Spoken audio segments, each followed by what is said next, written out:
This morning, people in France and around the world are still coming to grips with the deadly attacks in Paris and trying to figure out what exactly happened. This morning, the terror group ISIS claimed responsibility for the coordinated attacks. At least 127 people last night at a concert hall, a soccer stadium, and several Paris cafes are dead. ABC's Elizabeth Hurd takes a look at how France is coping and fighting back. This morning, the French president says ISIS is behind the attacks that killed at least 127 people. And ISIS has claimed responsibility for the deadly assault that rocked Paris at 6 different locations.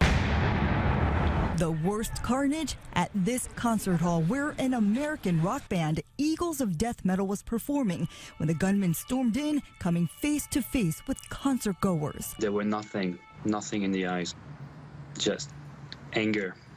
He was determined to kill, and he knew how to do it. I saw a couple of people wounded.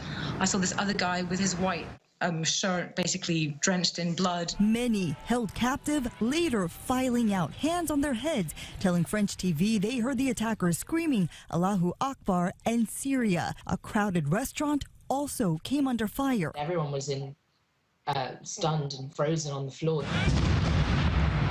And explosions outside a packed stadium left thousands of spectators, including the French president, stunned. Amid the chaos and confusion, there was also a show of patriotism, fans evacuating, singing the national anthem. Overseas in Vienna, Secretary of State John Kerry says the U.S. will stand with the French people. And if they've done anything, they have encouraged us today to do even harder work to make progress and to help resolve the crises that we face.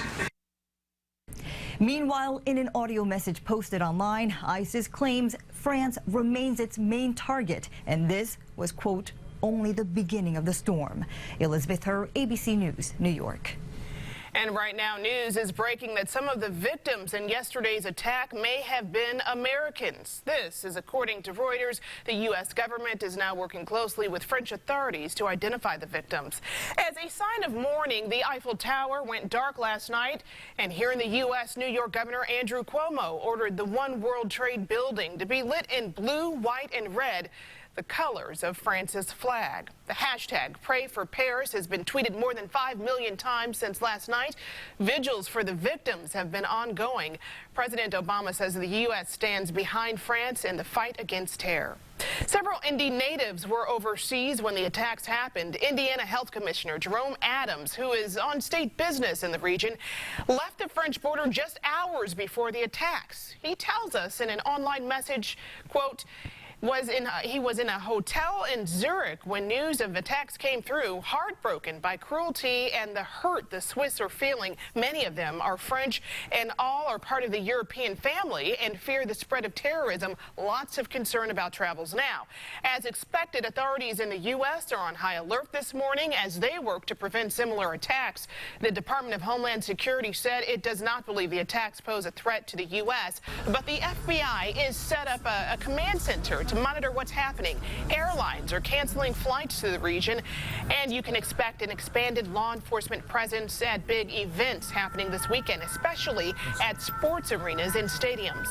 This story is still developing, and we will keep following it right here on RTV6 and our app.